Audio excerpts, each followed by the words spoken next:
quiero hacer una reflexión, quiero hacer una pausa al estudio de la epístola a los Hebreos y me parece necesario también, seguramente después lo vamos a ir definiendo con los ancianos, siempre dejar quizás en un domingo al mes para poder tener una temática más exhortativa que nos ayude un poquito a despertar de repente de quizás malos entendidos desde el punto de vista bíblico, paralelamente, ¿cierto?, a que podamos estar estudiando la palabra del Señor.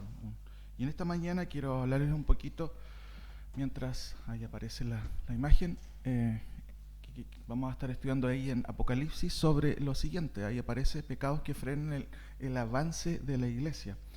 Y en este sentido quiero a lo menos mencionar 5 pecados que debemos nosotros evitar como iglesia. Y la iglesia no es como un ente místico que está flotando en el aire. La iglesia es usted y soy yo. Entonces, en ese sentido, este mensaje va directamente dirigido a usted y por supuesto a mí también en primer lugar. Pecados, ¿cierto?, que frenan el avance de la iglesia. Bueno, todo grupo que se considere una iglesia del Señor debe progresar.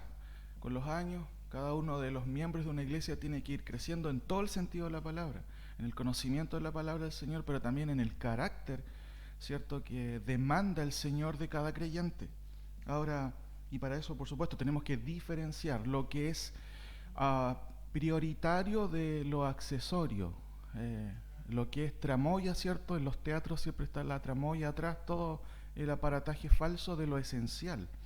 Y claramente esto nos lleva a la pregunta de, bueno, ¿qué es lo necesario o qué es lo esencial en una iglesia? ¿Es acaso la banda musical? ¿Qué es lo esencial? Por otro lado, ¿qué es lo que no debemos descuidar como iglesia? Todo avance, hermanos, de hecho, quien maneja va por una ruta y tiene que evitar los valles. Y en Chile tenemos de todos tipos, ¿cierto?, de todos los tamaños. Y para que no nos cause daño, ¿cierto?, tenemos que evitar esos valles.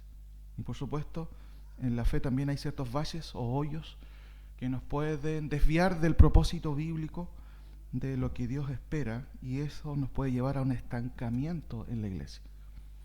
Y por supuesto, nosotros como parte del liderazgo no queremos eso.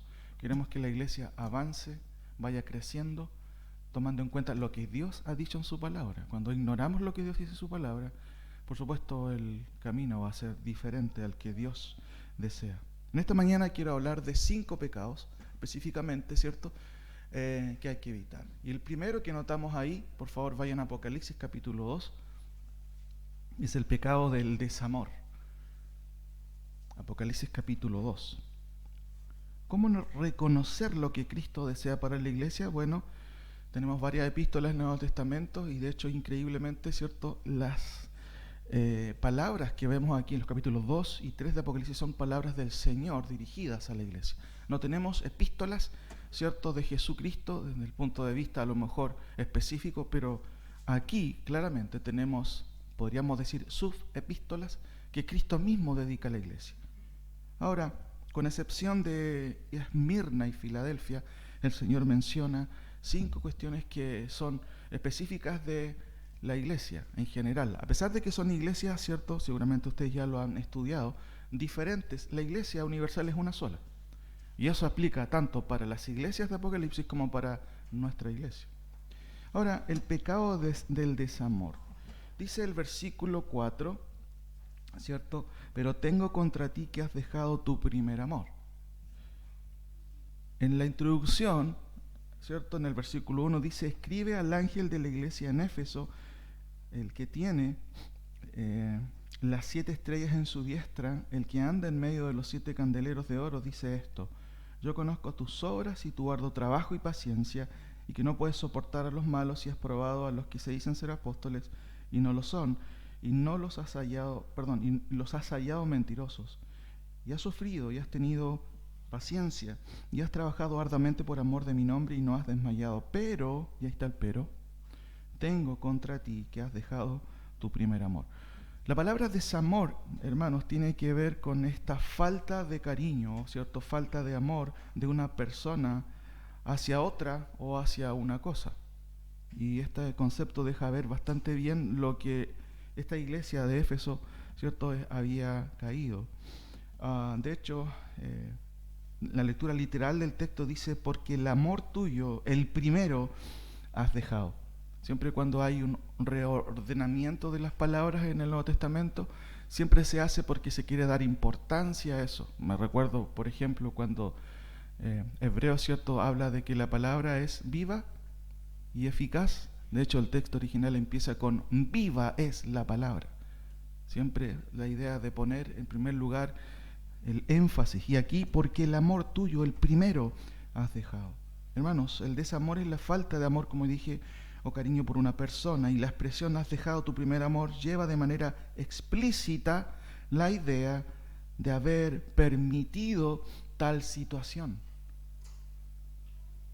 Y eso obviamente va incluido también implícitamente el concepto de culpabilidad. Has dejado, tú has permitido, ¿cierto? Estaba en tus manos el controlarlo, estaban esto en sus manos y ustedes lo han permitido. Esa es la idea. Pero tengo contra ti que has dejado tu primer amor. Ahora, por supuesto que uno tiene que explicar a qué se refiere con el primer amor. No es el primer pololo, ¿cierto? No. No hay que interpretar de esa manera la palabra del Señor. No tiene que ver con eso, no tiene que ver con el amor sentimental o con el amor romántico. Tiene que ver, hermanos, con el amor racional de la fe. Deuteronomio 6:5, y se repite mucho en el Nuevo Testamento, y amarás a Jehová tu Dios. ¿De qué manera? Con todo el corazón y toda tu alma y con todas tus fuerzas. Hermanos, los creyentes de Éfeso habían menguado, ¿cierto? Y son responsables, fueron responsables de haber dejado de amar al Señor con todo su corazón, con toda su alma y con toda su fuerza. Jesucristo en el Nuevo Testamento añade otro concepto que es con toda tu mente, ¿cierto? Pensamos que muchas veces el culto al Señor, el culto verdadero, consiste en puras emociones, y es todo lo contrario. Romanos, ¿cierto? Capítulo 12, ¿se acuerdan cómo dice? Mire, solamente un repaso, Romanos 12.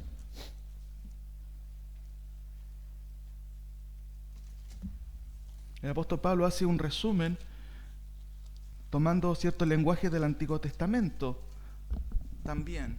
Y dice ahí en Romanos 12, 1 y 2, así que hermanos os ruego por las misericordias de Dios que presentéis ya no animales, no corderos, sino ustedes mismos, dice el texto, vuestros cuerpos en sacrificio vivo, santo, agradable a Dios. Y después dice, no os conforméis o no se adapten, ¿cierto?, a este siglo, sino transformaos por medio de la renovación de vuestro entendimiento para que comprobéis si lo que estás haciendo realmente agrada al Señor. El texto dice para que comprobéis cuál sea la buena voluntad de Dios, agradable y perfecta. En el versículo 1, Pablo define, ¿cierto?, este culto de la siguiente manera. Hermanos, os ruego por las misericordias que presentéis vuestros cuerpos en sacrificio vivo, santo, agradable a Dios, que es vuestro culto, y ahí está una palabra muy interesante, racional. El término que se usa ahí es lógicos. ¿A qué se parece? Al lógico, un culto pensado. No un culto desbocado en lo emocional, es un culto pensado. Ahora, si volvemos a Apocalipsis capítulo 2, hermanos, uno de los pecados que hace retroceder a la iglesia justamente es esta irresponsabilidad de abandonar el primer amor. Y si lo transformamos, ¿cierto? O más bien se explica en cuestiones prácticas, ¿cierto? Tiene que ver con dejar aquellas cosas que de hecho el mismo contexto lo está señalando. Noten por favor, hermanos, ahí dice en el versículo 5, recuerda por tanto de dónde has caído y arrepiéntete y haz las primeras obras. Esto está conectado con, obviamente, la denuncia del Señor, porque has dejado tu primer amor. Y esto tiene que ver con haber dejado también las primeras obras. El texto quizás no nos da más evidencias, pero ¿a qué se refiere, hermanos, con esto de las primeras obras? Por supuesto, hermanos, esto tiene que ver con la disposición, el sacrificio, el servicio y la generosidad. Generalmente, y esto es como habitual cuando las personas son creyentes o Dios realmente cambia sus corazones, hay una disposición del corazón muy diferente muchas veces a la que pudieran tener personas que están años y se van enfriando en esta relación con el Señor. Disposición, hermano, significa, ¿cierto?, adelantarse incluso a los hechos, adelantarse al servicio para el Señor. De hecho, un segundo concepto puede ser servicio, sin duda, un servicio ligado al sacrificio. ¿Cuánto nos cuesta muchas veces servir o ser responsables en la iglesia? Parece que no fuera un acto que yo quiero hacer para el Señor, parece que fuera una obligación. Y quizás estos ejemplos, hermanos, son demasiado a lo mejor repetitivos, pero muchas veces cuando nosotros nos retraemos en el pensamiento y recordamos cuando teníamos, ¿cierto?, en nuestras relaciones con nuestras esposas, a lo mejor cómo era que nuestras actitudes, ¿cierto?, se manifestaban en una conducta, pero increíble. No había tiempo, ¿cierto?, para decir que no. Si teníamos que juntarnos a cualquier hora, nos juntábamos con nuestras esposas cuando eran nuestras novias. Una disposición increíble.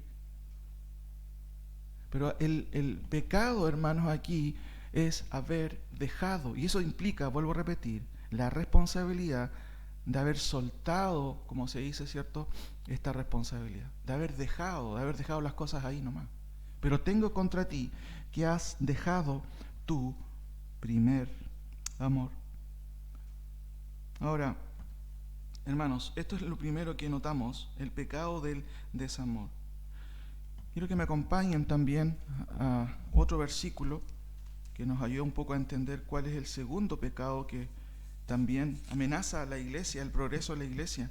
El capítulo 2, versículo 14 y 15. ¿A qué se referirá, hermanos, aquí el Señor? Ya estoy haciendo un resumen de los pecados, ¿cierto?, específicos de cada iglesia, con excepción ya de las que mencioné, ¿cierto?, Filadelfia y Pérgamo.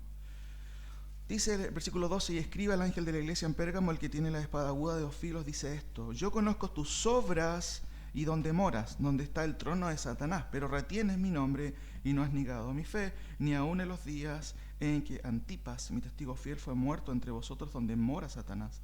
Pero, y ahí está otra vez el pero, tengo unas pocas cosas contra ti, que tienes ahí a los que retienen la doctrina de Balaam, que enseñaba a Balac a poner tropiezo ante los hijos de Israel, a comer de cosas sacrificadas a los ídolos y a comer fornicación. Y también tienes a los que retienen la doctrina de los nicolaitas. ¿A qué se refiere ahora, hermanos, Juan, el Señor Jesucristo, ¿cierto?, concretamente? ¿Cuál sería el pecado aquí? Yo lo resumo de la siguiente manera. Aquí estamos, ¿cierto?, frente al pecado, aquí hay un error. El pecado de la condescendencia. El pecado de la condescendencia. Hay un error ahí. El pecado de la condescendencia. Hermanos, ¿qué es la condescendencia? Es la actitud de una persona que se acomoda o adapta al gusto de otra. Vuelvo a repetir, es la actitud de una persona que se acomoda o adapta al gusto de otra persona. ¿Y en qué sentido la iglesia de Pérgamo, y cualquier iglesia, ¿cierto?, que diga ser cristiana, puede ser condescendiente? ¿Y en qué expresiones se nota esto? Noten que el versículo 14 y 15 se repite el mismo concepto, o hay una expresión que se repite ahí. No sé si se dieron cuenta. ¿Notaron cuál es? Miren, a lo mejor no se nota mucho, pero si ponemos atención dice: pero tengo unas pocas cosas contra ti, que tienes ahí a los que retienen la doctrina de Balaam. Y noten el versículo 15: y también tienes a los que retienen la doctrina, ¿cierto?, de los nicolaitas. Ahora, ¿quién era Balac? Bueno, para eso hay que leer Números, ¿cierto? Balac era un profeta que de una u otra manera, ¿cierto?, era instigado por otro rey, ¿cierto?, para que él pudiera engañar al pueblo, ¿cierto?, a que de una u otra manera Israel pudiera caer. ¿Cuántas veces se le pidió, cierto, que maldijera a Israel, pero él dijo que no puedo hacerlo? No puedo hacerlo, es el pueblo de Israel. Pero al final, cierto, de todo ese relato en Número, Balac, cierto, en este sentido, lo que va a hacer es mencionar el talón de Aquiles de Israel. Y eso hizo pecar a Israel.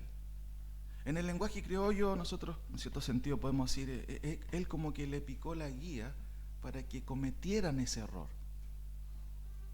Por eso Israel cayó en idolatría. El texto dice que enseñaba, cierto, a Balac a poner tropiezo ante los hijos de Israel, a comer de cosas sacrificadas a los ídolos y a comer fornicación. ¿Quiénes eran los nicolaitas? No hay mucha información acerca de Nicolás, ¿cierto? De una u otra manera era un grupo, se cree, ¿cierto?, que tenía cierta prerrogativa o cierta influencia sobre la iglesia, influencia negativa. Sin embargo, hermanos, estas expresiones, tienes ahí, dejan ver claramente que el Señor no tenía una posición neutral con respecto a la doctrina. Porque si hay dos cosas que se repiten, ¿cierto? Esta expresión tienes ahí, también se repiten dos veces la palabra doctrina. Dice, tienes ahí a los que retienen la doctrina de Balaán. Y después dice, y también tienes ahí a los que retienen, ¿qué cosa? La doctrina. Éfeso, noten en el capítulo 2, versículo 6. ¿Cuál fue la actitud de Éfeso con respecto a los nicolaitas, por ejemplo? Los nicolaitas, ¿cierto? Eran medios libertarios, libertinos más bien dicho. ¿Cuál es la actitud de Éfeso? Pero tienes esto, que aborreces las obras de los nicolaitas, las cuales yo también aborrezco. Pero ¿cuál era el problema, cierto, en este sentido de la iglesia de Pérgamo? Dice, y también tienes a los que retienen la doctrina de los nicolaitas, los cuales yo aborrezco.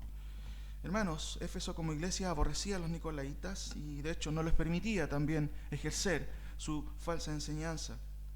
Sin embargo, el Señor dice acá a esta iglesia, pero tú los tienes, los invitas a tomar once, ¿cierto? Los defiendes. Y quizás qué más cosas hacían.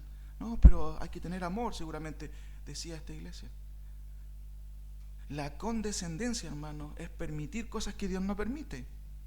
Como iglesia nosotros podemos caer en la condescendencia con argumentos falaces, ¿cierto? Como por ejemplo ese concepto errado del amor distorsionado. El Señor dice, pero tienes ahí, ¿cierto? Vuelvo a repetir, y también tienes a los que tienen la doctrina de los nicolaitas, las que yo aborrezco.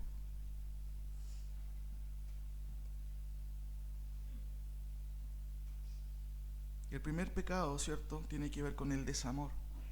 El perder, hermanos, esa motivación. Hermanos, ¿qué motivación necesita usted y yo para servir al Señor? Una motivación extra. ¿Saben que cuando entendemos la cruz de Cristo, entendemos que Cristo ha muerto por mis pecados y no había otra solución más que el castigo eterno? Hermanos, la gratitud debería salir de manera instantánea. Ese desamor está siempre ligado con una comprensión, ¿cierto?, errada de las cosas.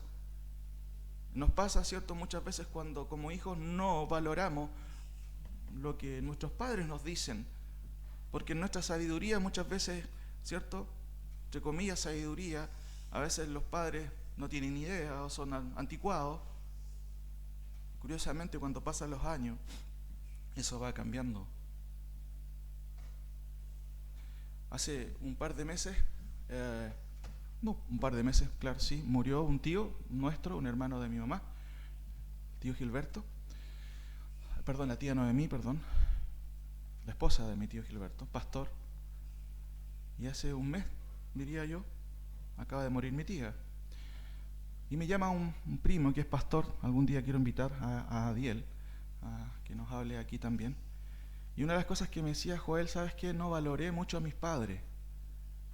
Y él no está muy bien en este tiempo, no porque haya sido necesariamente una persona a lo mejor rebelde con los padres, aunque hubo un tiempo también quizás que no seguía al Señor. Y Dios en su misericordia lo salvó, sin duda. Y él me dijo, Joel, te quiero dar un consejo, me dijo. Ama a tus padres, diles que les quieres, abrázalos.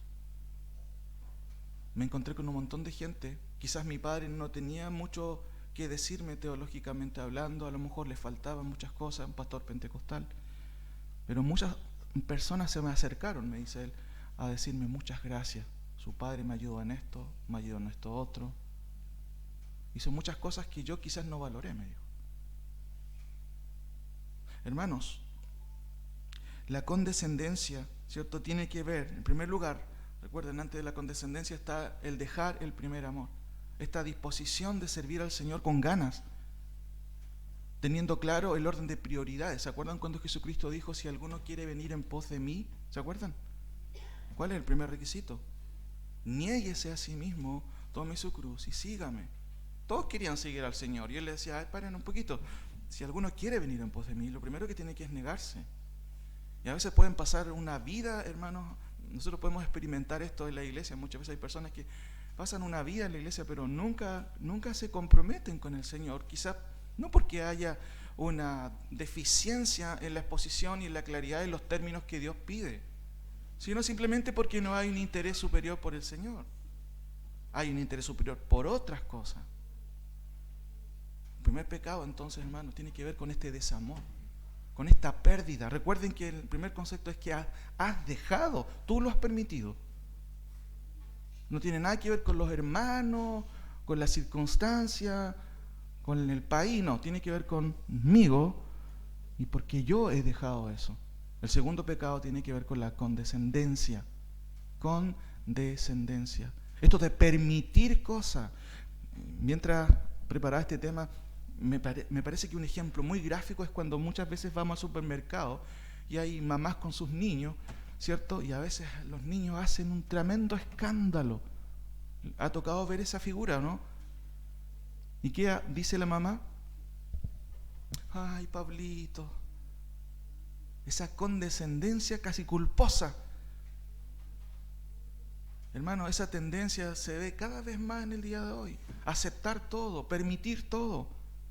Y Cristo es muy claro aquí, ¿cierto? Cuando dice en el texto, pero tengo unas pocas cosas contra ti, que tienes ahí, que permites que estas personas estén ahí. Y no cualquier persona, personas que tienen doctrinas diferentes. Parece que al Señor, hermano, sí que le importa la doctrina. 2 veces se repite este concepto.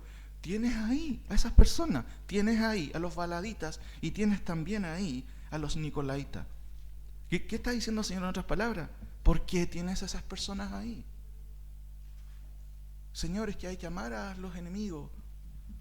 Parece que muchas veces tenemos más amor que Cristo, ¿cierto? Es increíble eso.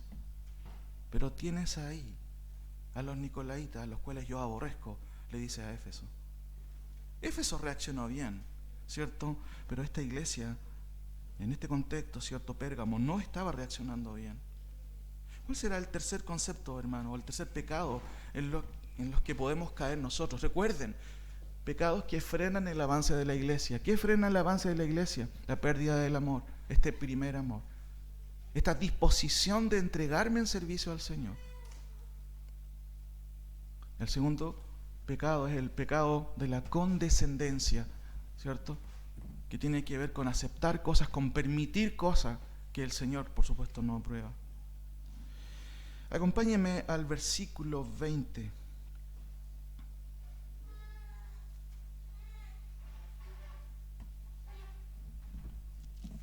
Pero tengo unas pocas cosas contra ti. Y noten qué es lo que pasa aquí, el mensaje a Tiatira. Voy a leer del versículo 18. Y escriba al ángel de la iglesia de Tiatira, el Hijo de Dios, el que tiene ojos como llama de fuego y pies semejantes al bronce bruñido, dice esto. Yo conozco tus obras y amor y fe y servicio y tu paciencia y que tus obras postreras son más que las primeras, pero tengo unas pocas cosas contra ti. 2 puntos. Que toleras que esa mujer Jezabel, que se dice profetiza, enseñe y seduzca a mis siervos a fornicar y a comer cosas sacrificadas a los ídolos. ¿Cuál es el pecado de esta iglesia?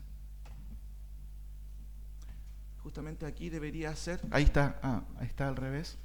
El pecado de esta iglesia es el liberalismo. ¿Y por qué el liberalismo? Déjeme explicarlo un poquito. El concepto de la condescendencia muchas veces es una cuestión pasiva, con dejar ¿cierto?, que otros hagan algo, no hacer nada. Pero el liberalismo es una acción activa, no solamente de dejar, sino de permitir y de estar de acuerdo con algo. Noten cómo empieza el texto, que toleras. ¿Qué significa eso? O sea, infraganti estás permitiendo cosas. Y no porque, ay, chuta, se me pasó esto. El mensaje de Cristo aquí, la denuncia de Cristo es, ya, esto no es una cuestión que a ti se te escapó. Tú lo estás permitiendo. De hecho, el concepto de tolerar, hermanos, tiene que ver con eso, permitir y aún autorizar. Eso es lo primero, ser tolerante. El falso concepto de la tolerancia en el día de hoy, ¿cierto? Ahí había un programa que se llama Cero Tolerancia. A veces lo que menos había era tolerancia ahí, ¿cierto? Pero el concepto, hermanos, de tolerancia está tan distorsionado en este mundo. Hay que ser tolerante. Cuando vemos este mensaje de Cristo a esta iglesia, ¿cierto? En el versículo 20 dice, pero tengo unas pocas cosas contra ti, que toleras, que permites que esa mujer, Jezabel, y no cualquier nombre se usa aquí, ¿cierto? Un nombre muy clave, ¿cierto? Una mujer mala, ¿cierto? Esposa de Acab. ¿Cómo murió Jezabel? ¿Se acuerdan? Comida por los perros. No sé si el nombre se usa aquí de manera simbólica, pero claramente tiene una carga ya bastante, ¿cierto?, pesada en ese sentido. Y dice el texto, que toleras que esa mujer Jezabel, que se dice profetiza, enseña y seduzca a mis siervos a fornicar. Ahora, ¿cuál es la tolerancia, ¿cierto?, en este caso la intolerancia de esta iglesia? ¿Cómo podemos definirla? 1 Timoteo 2:12 dice, porque no permito a la mujer enseñar ni ejercer dominio sobre el hombre, sino estar en silencio. Este es un versículo que ha traído muchos problemas en el día de hoy, en muchos seminarios, ¿cierto?, en donde, ¿cómo es posible, ¿cierto?, que las mujeres no puedan ejercer un papel didáctico, ¿cierto? Hermanos, bíblicamente la palabra del Señor no pone una diferencia de valores entre el hombre y la mujer, lo que pone es una diferencia de roles. Pero tristemente en el día de hoy, y no hablo obviamente de nosotros, aunque siempre puede ser una tentación a adoptar ciertos conceptos más liberales acerca de los roles que Dios ha establecido en su palabra. Cristo es cabeza de la iglesia, ¿cierto? ¿Se acuerdan? Como el varón es cabeza del hogar. Cuando usted cambia ese orden, bueno, va a tener problemas, va a tener siempre problemas. Y siempre recuerdo al pastor Teodoro, ¿cierto? Una frase de él, cuando cambias un principio va a tener problemas siempre. Por ejemplo, la Biblia dice, no unáis en yugo desigual. Cambia ese concepto. Lo más probable va a tener problemas. Porque si cambias un principio bíblico y quieres hacerlo a tu manera, vas a terminar mal. Vas a cosechar cosas malas. Te va a ir mal. De la misma manera, ¿cuál es el problema de esta iglesia? No solamente que, ¿cierto?, tolera algo, sino que tolera a una persona, a una mujer, no solamente que enseñe, eso es lo primero, ¿cierto? Que se diga profetiza. Yo no sé si ahí es parte de la ironía también, porque no hay mujeres profetizas. Si bien es cierto, hay algunos ejemplos que se mencionan, pero no hay ni un rol específico que Dios haya establecido o estandarizado para que hayan mujeres profetizas. Por ejemplo, Efesios capítulo 4 dice que él mismo, ¿cierto?, estableció a unos apóstoles, a otros profetas, ¿qué más? Evangelistas, pastores y maestros. Entonces, qué increíble, hermanos, que a poco tiempo de andar de la iglesia, ya la iglesia había perdido las instrucciones de Dios con respecto a los roles. No significa que las hermanas no tengan un don o no puedan ejercerlo pedagógicamente hablando de la iglesia. Hay hermanas que son mucho más capaces que uno, eso es cierto. Pero Dios espera que en la iglesia haya un orden. De la misma manera que en el hogar debe haber un orden, en la iglesia también debe reflejarse ese orden. Y aquí uno puede ver varias cosas. Primero, es una iglesia, podríamos decir, pero esta iglesia es inclusiva. ¿Le gusta ese término, cierto? Un término moderno. ¿Cuántas iglesias, hermanos, en el día de hoy han perdido el rumbo por ignorar la palabra del Señor? Hace poco, esta semana, murió esta reina famosa, ¿cierto? ¿Se acuerdan? Todo eso tiene un trasfondo también, cómo surge ahí la religión oficial y todo, el anglicanismo. Hermanos, el anglicanismo es un desastre en el día de hoy. De hecho, cuando uno examina la historia de cómo comenzó todo esto, decía alguien que el anglicanismo, veía opiniones, empezó en la cama. Hay una historia bien interesante ahí de cómo es que, ¿cierto?, surge el anglicanismo. Hay un montón de acciones totalmente incorrectas a la luz de la palabra del Señor. No quiero decir, hermanos, que no hayan creyentes fieles claramente en la iglesia anglicana. Claro que los hay. Pero ¿cuál es la iglesia anglicana en Europa en el día de hoy, por ejemplo? Permiten no solamente que ministren o que se acepten ciertas mujeres al ordenamiento, sino también han caído en aceptar a homosexuales dentro también de sus iglesias como pastores, como obispos. Y tristemente la mayoría de las iglesias históricas en Europa es un desastre. Sin embargo, a poco andar, una iglesia ya estaba permitiendo varias cosas y el Señor Jesús dice y lo denuncia, ¿cierto? Pero tengo unas pocas cosas contra ti, que toleras primero, ¿cierto? Que esa mujer que se diga profetiza, enseñe y por otro lado seduzca. Ahora, uno puede examinar a qué se refiere. ¿Será que ella sedujo de manera directa a las personas? ¿En qué sentido lo hizo? Dice el texto que se dice profetiza, que enseñe y seduzca a mis siervos a fornicar y a comer cosas sacrificadas a los ídolos. A lo mejor el texto no lo dice, pero a lo mejor esta seducción, recuerden que la palabra seducción es algo que describe también una actitud sigilosa también, no abierta a lo mejor, pero esta actitud de esta persona con cierto poder también en la iglesia llevó a muchos a pecar. 3 conceptos tenemos aquí. Recuerden, pecados que frenan el avance de la iglesia. Primero, el pecado del desamor. Segundo, el pecado de la condescendencia. Ahí está un poco cambiado. La condescendencia es algo quizás más pasivo. Es con permitir, ser permisivo con cosas que Dios dice, no, así no debe ser. Tercero, el liberalismo. Ya es una cuestión activa. ¿Y qué tiene de malo? Así piensa un liberal, digámoslo así. ¿Y qué tiene de malo? Ya ignoró las instrucciones de Dios, sino ahora él piensa que piensa mejor que Dios. Y estos hermanos, esta iglesia, hermanos, de alguna otra manera habían caído en la tolerancia de aceptar cosas que Dios aborrece. Cuarto, acompáñenme al capítulo 3. El primer versículo, pongan atención ahí. ¿Cuál sería el cuarto pecado? Dice, escribe al ángel de la iglesia en Sardis, el que tiene los 7 espíritus de Dios y las 7 estrellas, dice esto: yo conozco tus obras, que tienes nombre de que vives y estás muerto. Ahí está el concepto. ¿Cómo lo podríamos traducir homiléticamente hablando, cierto? Aquí al texto, al bosquejo. Y hermanos, me parece muy bien esta palabra adecuada para este concepto. El pecado de las apariencias. El pecado de las apariencias. El Señor nos dice algo muy interesante aquí. Dice, y de una otra manera advierte a la iglesia o deja ver el pecado de la iglesia diciendo, mira, yo conozco tus obras, que tienes nombre de que vives y estás muerto. Hermanos, si tomamos esta expresión, que tienes nombre de que vives y estás muerto, ¿a qué se refiere? ¿O cuál es el significado teológico de esta expresión dentro del todo el Nuevo Testamento? Efesios capítulo 2:1, como dice, y Él os dio vida. ¿Cuándo? Cuando estabas muertos en delitos y pecados. Después lo va explicando, en delitos y pecados, en los cuales anduviste en otro tiempo, siguiendo la corriente de este mundo.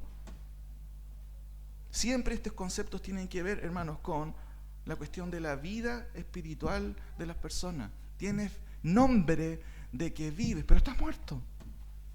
O sea, en otras palabras, lo que está diciendo el Señor Jesucristo, bueno, tú dices que eres cristiano, pero es mentira, no eres cristiano.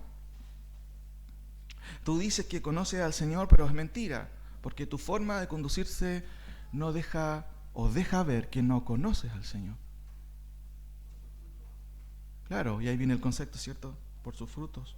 Y de hecho, en el contexto lo va diciendo. Miren el versículo 2. Sé vigilante y afirma las otras cosas que están para morir, porque no he hallado tus obras perfectas delante de Dios. Sabemos que la salvación no se basa en méritos humanos, pero una vida cristiana va a revelar obras de acuerdo a un corazón cambiado. Porque por gracia sois salvos, ¿se acuerdan? Por medio de la fe. Y esto no de vosotros, pues es don de Dios. ¿Y qué sigue diciendo el versículo? No por obras para que nadie se gloríe. Creados en Cristo Jesús para buenas obras. Jesucristo lo dijo, ¿cierto? El pastor nos recuerda, por sus frutos los conoceréis. Y hermanos, las apariencias, ¿cierto? Básicamente dejan ver algo que aparentemente es, pero no es. De hecho, en 2 Timoteo 3:5 habla Pablo acerca de una clase de creyente. Miren, vamos ahí, 2 de Timoteo 3:5. Solo por un momento. 2 de Timoteo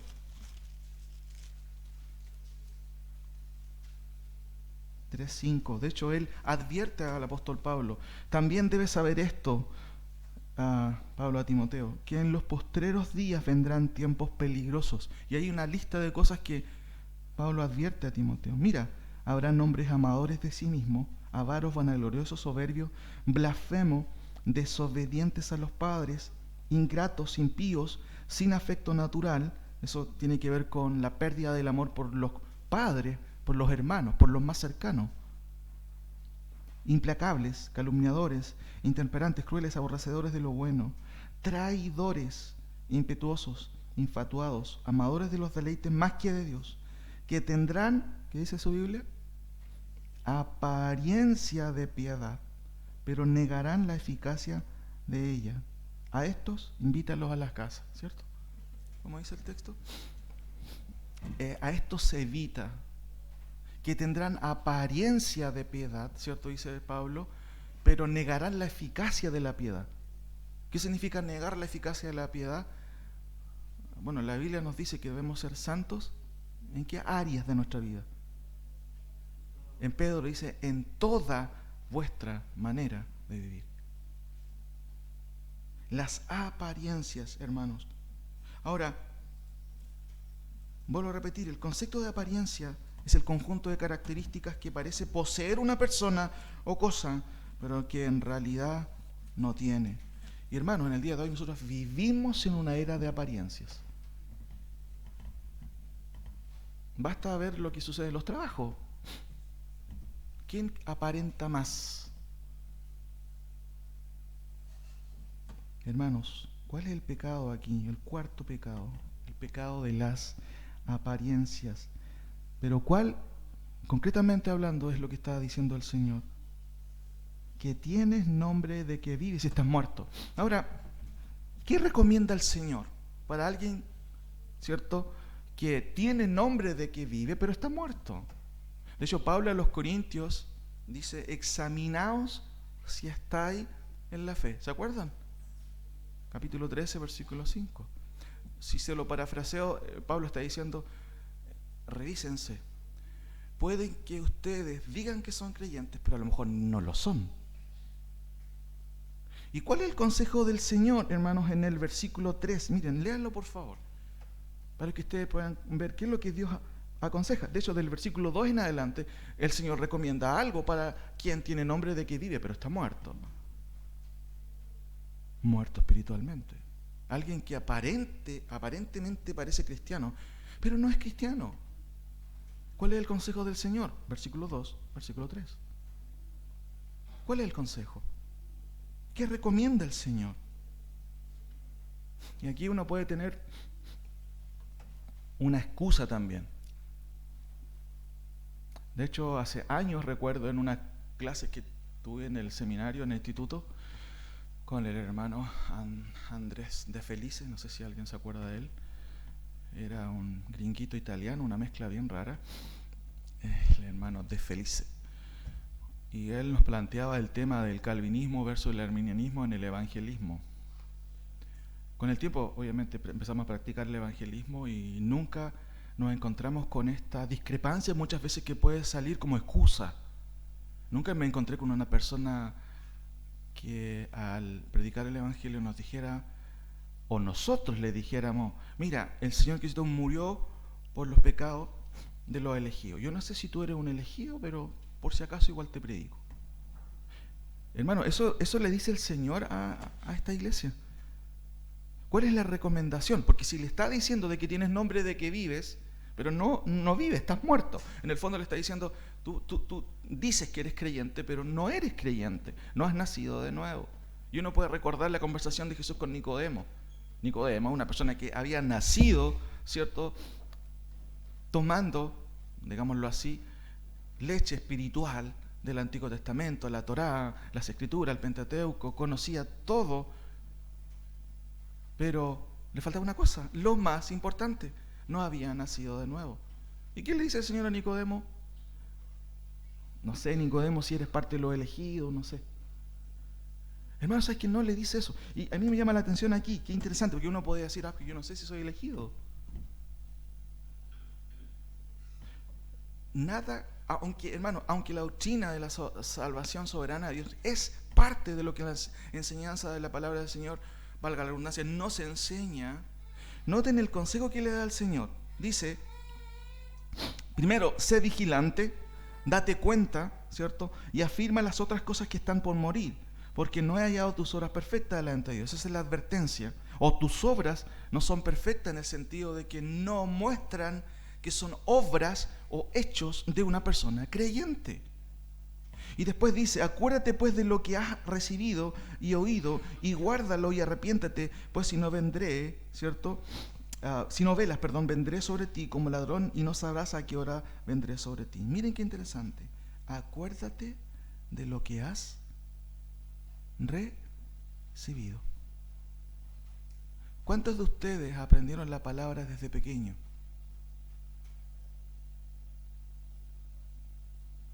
Nosotros en el hogar nos obligaban a hacer devocionales, ¿cierto? Yo era el que estaba puntual ahí, si mis hermanos nunca iban. No, mentira, una broma. Hermanos, desde pequeños escuchamos la palabra del Señor. Y les aseguro que nosotros como hijos de pastor nos fuimos convertidos en el acto. Con el tiempo, al menos yo personalmente, después de haber hecho como 50 veces la oración del pecador, ¿cierto?, después me he dado cuenta que no era la solución, porque de hecho cuando buscaba hacer eso, era muy pillo en el fondo. Lo que quería no era, no quería irme al infierno, ese es el punto. Uno no ora porque tiene una pasión por el Señor y quiere ir a misiones, a África y a otros lugares. No. Hermanos, uno muchas veces hizo eso porque quería no irte al infierno. Y nuestra máxima seguridad estaba en hacer un rito, no en confiar en Cristo.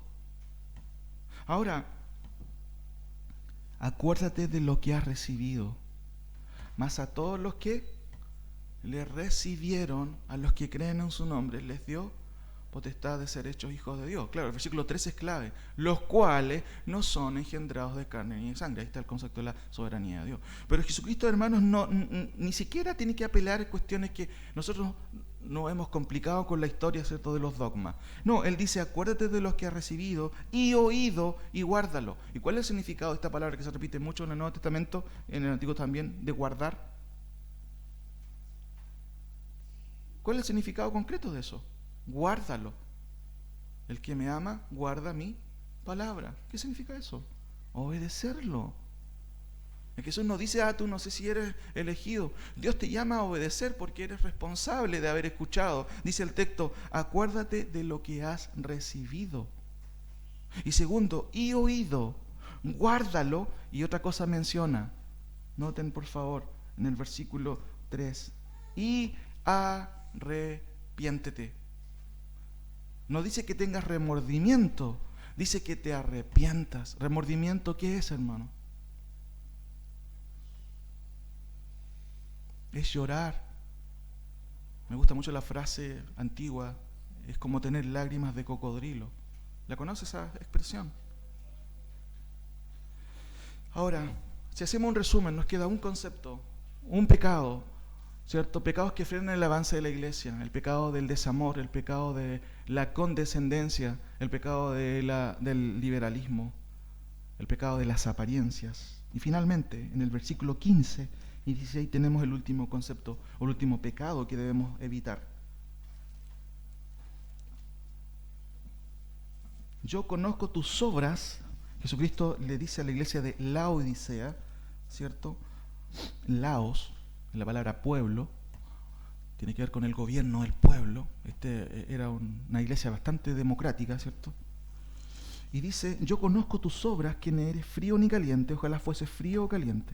Pero por cuanto eres tibio y no frío ni caliente, te vomitaré de mi boca. Hermano, es una expresión bien fuerte lo que está diciendo el Señor Jesucristo. Ahora, ¿cuál es la interpretación de este texto?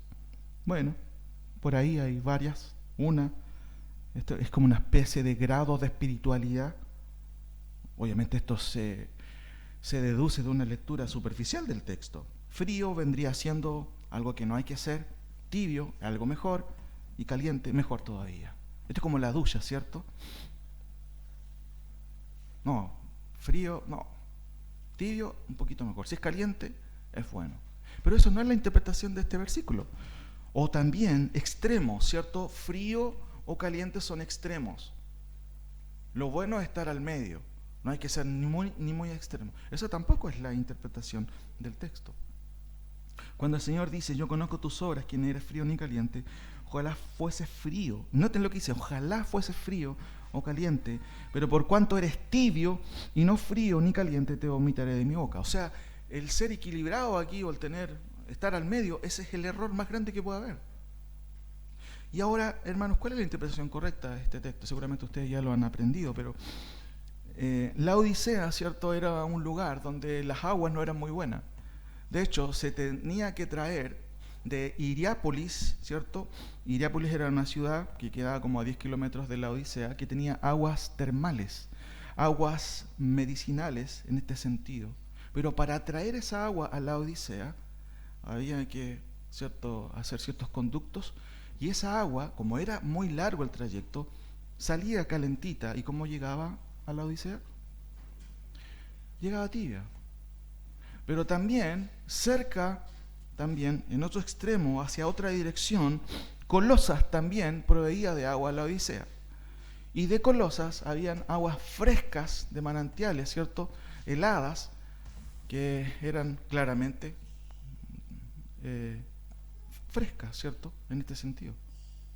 Sin embargo, también pasaba algo parecido. Era traída esa agua a la Odisea y llegaba también de manera diferente, tibia. Ahora, ¿qué pasaba cuando la gente tomaba esa agua, que no era de la Odisea y no estaba acostumbrada a tomar esa agua? La escupía al instante, la vomitaba al instante. El Señor conoce esa realidad y es muy interesante, toma ese concepto y esa figura para tratar de explicar cuál era el problema de la Odisea, hermanos. Y el pecado, que podemos definirlo aquí, tiene que ver con lo siguiente: el pecado de, ¿alcanza a leer ahí? De la ambigüedad. ¿Por qué?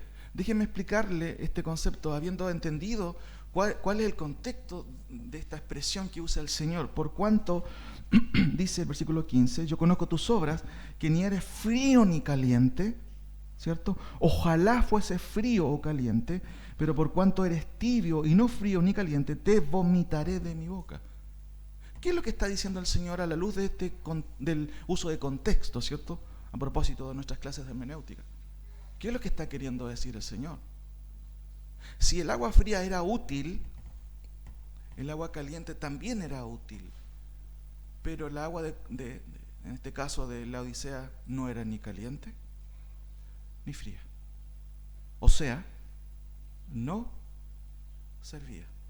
Era inútil. Y por ahí está el concepto, hermanos, que se puede aplicar. La ambigüedad, ¿con qué tiene que ver la ambigüedad?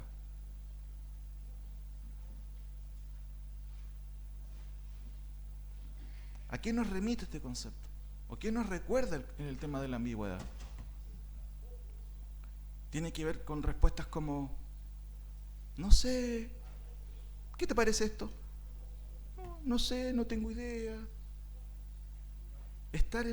Quizás no estar claro, no tener una posición fija, sino que siempre estar entre dos aguas, nunca definirse. Por cuanto, dice el texto, no eres frío ni caliente. Ojalá fuese frío o caliente. ¿Qué es lo que está diciendo el Señor? Ojalá fueses útil. Ojalá fueses de ayuda, de bendición, pero ni siquiera sirves para refrescar y tampoco para un beneficio terapéutico. Eres tibio.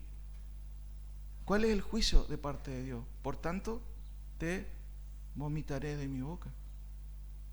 Los términos medios aquí, desde el punto de vista espiritual, hermano, Dios aborrece eso. O estás o no estás.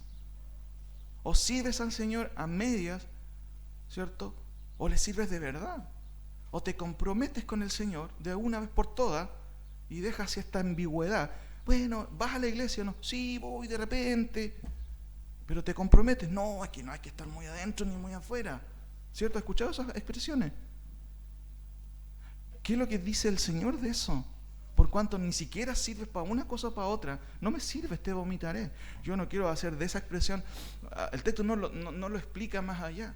Pero una persona que vive en la ambigüedad, hermano, no solamente muestra que tiene una desorientación interna acerca de lo que es correcto, de lo que es incorrecto, sino de lo que Dios también está pidiendo. Dios desea de nosotros, hermanos, que seamos útiles en la obra del Señor. Que tengamos clara, ¿cierto?, nuestras prioridades. Por eso el Señor siempre decía, si alguno quiere venir en pos de mí, paren un poquito. Porque el contexto dice, multitudes le seguían. Claro, porque el Señor daba de todo, ¿se acuerdan? Sanaba, daba hamburguesas, de todo. Y Él decía, ay, paren un poquito. El que quiere seguirme, ¿cierto?, o ser mi discípulo, tome su cruz, ¿cierto?, cada día, niéguese a sí mismo y sígame. Hermanos, esto nos puede afectar a nosotros como iglesia. La pérdida del desamor, la condescendencia, el ser permisivos con lo doctrinal. Pero es que son tan cuadrados con la doctrina. Cristo fue muy estricto con la doctrina. El pecado del liberalismo, el aceptar cosas ya, tolerar cosas que Dios aborrece, ¿cierto? El pecado de las apariencias. En un mundo de apariencias, hermanos, ¿cómo puede ser posible que los creyentes aparenten cosas que no son? Y finalmente el pecado de la ambigüedad. Nunca definirse por el Señor. Siempre estar ahí entre Tongoy y los Vilos, ¿cierto? ¿Dónde quedará eso a propósito? Nunca he ido a ese lugar, pero déjenme terminar con algunas conclusiones aquí, hermanos. Con 3 conclusiones que tienen que ver con lo que el Señor dice. ¿Saben qué, hermanos? Noten lo que dice el versículo 2 del capítulo 2. En el versículo 2 del capítulo 2 dice lo mismo que el versículo 9, que el versículo 13 y que el versículo 19. Lo repito, se repite una palabrita ahí, en el versículo 2, en el 9, en el 13, en el 19, en el 3.1, en el 3.8 y en el 3.15. Esta es una respuesta concreta y directa para quien dice, pero si el Señor conoce mi corazón, así que tú, ¿quién eres para juzgarme? Vuelvo a repetir el concepto, miren, 2.2, 2.9, 2.13, 2.19, 3.1, 3.8 y 3.15. ¿Cuál es la palabra que se repite? Vuelvo a repetir, 2.2, 2.9, 2.13. ¿Cuál? Exacto. Yo conozco. Hay gente que dice, pero ¿quién eres tú? Tú no me conoces, Dios me conoce. Bueno, ese es el problema, porque Dios nos conoce y Dios no se traga nuestras excusas. ¿No sería eso, hermanos, lo que debería traernos temor al Señor, que Dios conozca todo? No, Dios conoce mi corazón. Eso es lo terrible. A la gente podemos engañar, podemos aparentar, pero a Dios no podemos esconderle las cosas, hermano. Yo conozco. Porque el Señor en cada mensaje a cada iglesia dice, lo primero que dice, primero, es una cualidad del Señor. Dice, escribe al ángel de la iglesia en Éfeso, el que tiene las 7 estrellas en su diestra, ¿cierto? ¿Y cuáles son las 7 estrellas? De acuerdo al versículo 20, dice del capítulo 1, las 7 estrellas son los ángeles de las 7 iglesias y los 7 candeleros que has visto son las 7 iglesias. Cuando dice el versículo 2, ¿cierto? El que tiene las 7 estrellas en su diestra, el que anda en medio de los 7 candeleros, dice esto. Noten cómo el autor, Juan, va describiendo las cualidades de Cristo. En este caso, Él está aquí, ahora, hermano. Dice, yo estoy en medio de los candeleros. Cristo es el primero que llegó acá. De hecho, hizo fuego en la mañana. No, ¿cierto? Él está presente aquí. No está lejos. Está en medio de nosotros. Pero aparte de eso dice, yo conozco tus obras. Versículo 9, yo conozco tus obras. Versículo 13, yo conozco tus obras. Versículo 19, yo conozco tus obras. El Señor conoce mi corazón. Bueno, ese es el peligro, por hermano. No, tú no conoces mi corazón. Bueno, por otro lado, lo que hay en tu corazón está saliendo por todos lados. Segunda cosa, versículo 5. Noten lo que dice el versículo 5, el versículo 16, el versículo 21 y el versículo 3 del capítulo 3. Otra palabra que se vuelve a repetir en el texto. Si algo se repite en el texto no es por casualidad, porque el Espíritu Santo, hermano, está guiando el énfasis del texto. Yo conozco tus obras. No se te ocurra engañarme. Eso es lo que está diciendo el Señor. Y acá vuelve a repetirse un concepto. ¿Qué es lo que pide el Señor a los creyentes? Versículo 5. Recuerda, por tanto, de dónde has caído y arrepiéntete. Versículo 16. Noten lo que dice ahí. Por tanto, arrepiéntete. Versículo 21, ¿cierto? Y le he dado tiempo para que se arrepienta. Versículo 3 del capítulo 3. Acuérdate pues de lo que has recibido y oído y guárdalo. ¿Y qué más? Arrepiéntete. ¿Qué arrepentimiento? ¿Recuerdan cuando hacíamos evangelismo teníamos que aprendernos la diferencia entre arrepentimiento y remordimiento? El concepto de arrepentimiento es el término metanoía, ¿cierto? La expresión metanoía es muy diferente a metamelomai. Metamelomai significa una tristeza en extremo. Judas, dice el texto, que arrepentido devolvió las monedas. El concepto que se usa ahí no es metanoia, sino metamelomai, que significa estar triste simplemente. Y eso es lo que pasa muchas veces con nosotros. No caemos en el arrepentimiento, sino en la expresión del remordimiento. Y eso no es arrepentimiento. Le aseguro, cuando mis padres me daban fuerte, ¿cierto? Yo no me arrepentía muchas veces. Lloraba por otros motivos, ¿cierto? Pero Dios obra en nosotros, hermanos, el arrepentimiento aún. Pero qué interesante que el Señor no dice, vuelvo a repetir, bueno, arrepiéntete, pero no sé, porque de repente lo doy yo, así que arrepiéntete, cambia tu forma de pensar, para que tu forma de caminar sea diferente. Eso es lo que está diciendo el Señor. Lo que pensamos, eso es lo que somos, hermano. No, es que Dios conoce mi corazón. Justamente, po. Y lo que hay en tu corazón está saliendo por todos lados. Arrepiéntete. Esa es la respuesta. No es la excusa, es que yo no sé si soy elegido. Arrepiéntete. ¿Qué dice Hechos capítulo 17? Miren, acompáñenme solamente un momento.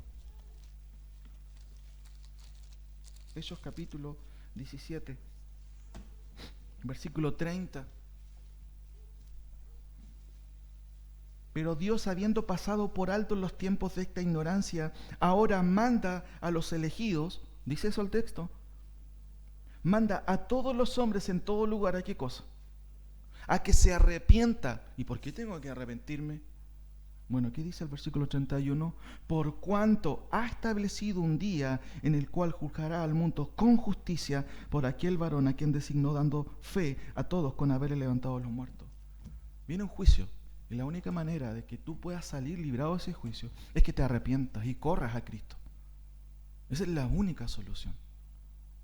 Y el Señor, hermano, en esta epístola, lo primero que menciona es decir, y nos recuerda su omnisciencia: yo conozco tus obras. Segundo, me ordena a arrepentirme.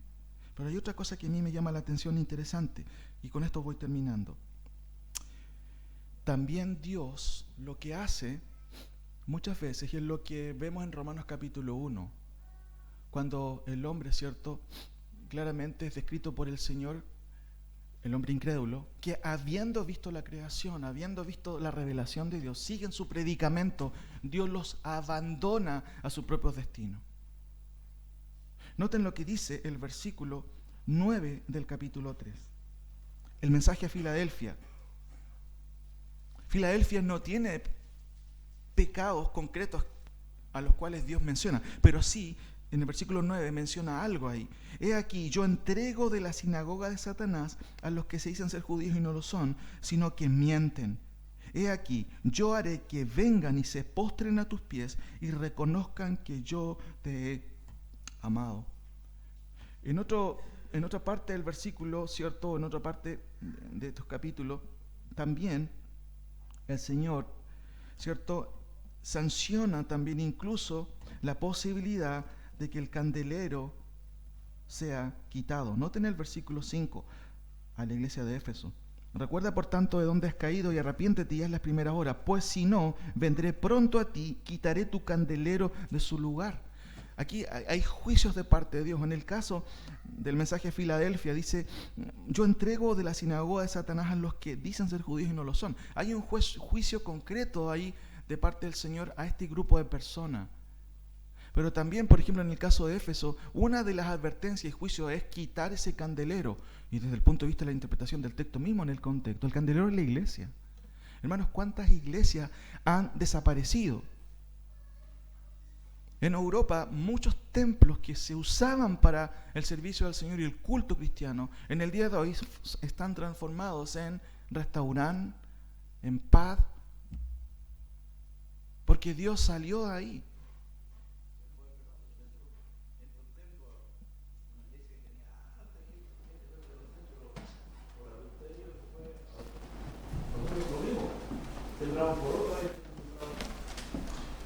Un ejemplo gráfico. En nuestro contexto, hermanos, ¿cuántas iglesias están muriendo? Muchas veces nosotros queremos cambiar eso, no entendiendo que muchas veces es el juicio de Dios que está ahí. Ahora termino con lo siguiente, hermano. ¿Qué consejo podríamos dar? Recuerden, en esta ocasión hemos hablado de los peligros, ¿cierto? O en este caso de los pecados que frenan el avance de la iglesia. 5 pecados hemos visto esta mañana. El pecado del desamor, el pecado de la condescendencia, el pecado del liberalismo, el pecado de las apariencias y el pecado de la ambigüedad. Quiero quedarme con lo que el Señor dice en el versículo 18 del capítulo 3. ¿Qué consejo le da, hermanos, el Señor a la iglesia de la Odisea? Yo creo que esto es pertinente para nosotros. Yo conozco tus obras, que ni eres frío ni caliente, ojalá fuese frío y caliente. Pero por cuanto eres tibio, o sea, totalmente inútil, te voy a vomitar o te vomitaré de mi boca. Porque tú dices, yo soy rico y me he enriquecido y de ninguna cosa tengo necesidad, y no sabes que tú eres un desventurado, miserable, pobre, ciego y desnudo. Por tanto, y aquí está el consejo, yo te aconsejo que de mí compres oro refinado en fuego, para que seas rico, y vestiduras blancas para vestirte, y que no se descubra la vergüenza de tu desnudez, y unge tus ojos con colirio para que veas. 3 cosas, ¿cierto?, el Señor le aconseja a la Odisea, y yo creo que son muy aplicables para nosotros en el día de hoy. Comprar oro refinado. ¿Cómo interpretamos esta expresión? ¿Literalmente? ¿O será que esta expresión incluye un concepto, un lenguaje ahí? Comprar oro refinado. ¿Qué es el oro? Por ejemplo, a la luz de otros metales. ¿Se acuerdan de la torre de Daniel? O la estatua de Daniel. Comenzaba espectacular, ¿cierto? ¿Y cómo termina en los pies? con barro. El oro, hermanos, habla, ¿cierto?, de lo más preciado, es un metal preciado. Todo el entorno de la gloria de Dios también, el templo, fue hecho con el mejor metal que existe, el oro. El mandato no es que compre oro usted literalmente. Está hablando de otra cosa. Dice, por tanto, yo te aconsejo que de mí, ¿quién es en mí ahí en el texto? Cristo, que de mí compres oro refinado en fuego. Y esto se añade con lo siguiente, para que seas rico y vestiduras blancas. Las vestiduras blancas están relacionadas también con el oro. ¿En qué sentido? Las vestiduras blancas en el Nuevo Testamento, de hecho en el Antiguo, siempre reflejan un honor, ¿cierto?, que uno tiene. Pero más que el honor. De hecho en Mateo 23 hay una invitación a una boda. El Señor cuenta esa parábola. Muchos van a esa boda y justamente hay alguien que no está vestido adecuadamente para esa ocasión. ¿Y qué le pasa a esa persona? Es echado literalmente al infierno por no estar vestido adecuadamente. En Apocalipsis, las vestiduras blancas, ¿qué representan? Hermanos, representan una posición, ¿cierto?, de rectitud. No que usted obtiene por sus méritos, sino por los méritos de Cristo. Cristo nos viste con sus vestiduras de justicia. Lo que está diciendo Cristo es, tú tienes nombre de que vives. Parece que dices que eres cristiano, pero no eres cristiano. Anda a comprar oro fino. Y también consigue vestiduras blancas. O sea, lo que está diciendo Cristo, corre a la cruz de Cristo. Cree en Cristo. Ruega a Cristo. Muchas veces nosotros hemos malentendido, hermano, el concepto del evangelismo, claramente. Y obviamente eso siempre tenemos que recordarlo. Repite esta oración conmigo. Esa no es la oración que debemos hacer. La oración está en Salmo 51. Ten piedad de mí, oh Dios. ¿Qué más dice? Conforme a la multitud de tus piedades, borra, ¿qué cosa? Mis rebeliones. Hermano, una rebelión significa saber que era malo y aún haber dicho, no estoy ni ahí, igual lo voy a hacer. David sabía que lo que estaba haciendo era pecado ante los ojos de Dios. Lo sabía, pero dijo, igual lo voy a hacer. Por eso que él dice con mucha, ¿cierto?, propiedad, perdona, Señor, no mis pecaditos, perdona mis rebeliones. Pero a mí lo que más me impresiona y más me gusta, y siempre lo recuerdo, es cuando él dice, crea en mí, oh Dios, ¿qué cosa? Ahí está el problema del hombre. El corazón del problema es el corazón. Crea en mí, oh Dios, un corazón recto delante de tus ojos. No te escudes en la predestinación. La predestinación es algo bíblico. Ruega al Señor que te dé un corazón nuevo, si no lo tiene, o si tu conducta refleja algo que no tiene nada que ver con lo que Dios pide. Y eso es lo que pide el Señor. Y está diciendo, compra oro fino, vestiduras blancas y otra cosa más. Noten al final. Y unge tus ojos con ¿qué cosa? Unge tus ojos con colirio. Yo recuerdo muchas veces en mi adolescencia discutir con mis padres porque ellos estaban equivocados en muchas cosas, ¿se acuerdan? La Arti se acuerda, ¿cierto? Siempre estaban equivocados en muchas cosas. Y yo les trataba de hacer ver a ellos que yo estaba en lo correcto. Hermanos, muchas veces nosotros no podemos equivocar. No estamos viendo a la luz de la palabra del Señor. Por eso Jesús dice, compra colirio para que veas. Porque nosotros a veces creemos que las cosas son de una manera y estamos totalmente equivocados. Colirio significa, ¿cierto?, que es como un ungüento que refresca nuestros ojos y nos permiten ver cómo son las cosas. ¿Y cómo son las cosas? Hermanos, nosotros somos pobres, como dice el texto, miserables, que necesitamos de la gracia de Dios. No somos los supercapos, ¿cierto?, o fenómenos, como dicen los argentinos. Este es un fenómeno. No, para nada, no somos fenómenos. Somos todo lo contrario. Somos unos desgraciados, sin gracia, ajenos a cualquier virtud que podamos tener. Pero solo por la gracia de Cristo somos lo que somos. Y el mensaje de hoy, hermano, es que tengamos cuidado con lo que puede frenar el avance de la obra. Recuerden, este es un mensaje no a algo místico, a un grupo. No el pastor habló acerca de algo. No, habló a nosotros. Nos habló a nosotros. Yo incluso me incluyo en eso, por supuesto. Oremos al Señor. Señor, te doy gracias por tu palabra, porque ella justamente es el colirio que tú nos has dado para darnos cuenta de las cosas que no te agradan. Pero también es el colirio para darnos cuenta muchas veces que estamos en el camino equivocado y en el peligro latente. Por favor, Señor, ayúdanos a ver con tus ojos. Y es que esto no sea simplemente un canto, sino que sea el motivo de nuestra vida cambiada por tu palabra. Padre, ayúdanos a evitar lo que frena el avance de una iglesia. Ayúdanos, Señor, a tener en cuenta esto de amarte con todas nuestras fuerzas, con toda nuestra mente, y no caer en esta actitud del desamor, de la ingratitud, Señor, algo que no tiene nada que ver con el cristianismo verdadero. Ayúdanos también, Señor, a no ser condescendiente con lo que es malo, a no ser trivial, a no ser también liberal, tolerar cosas que tú no permites, a vivir de las apariencias, y por otro lado, a ser ambiguo, a nunca tomar una posición frente a lo que tú nos pides. Padre, ayúdanos, Señor. En el nombre de Jesús. Amén.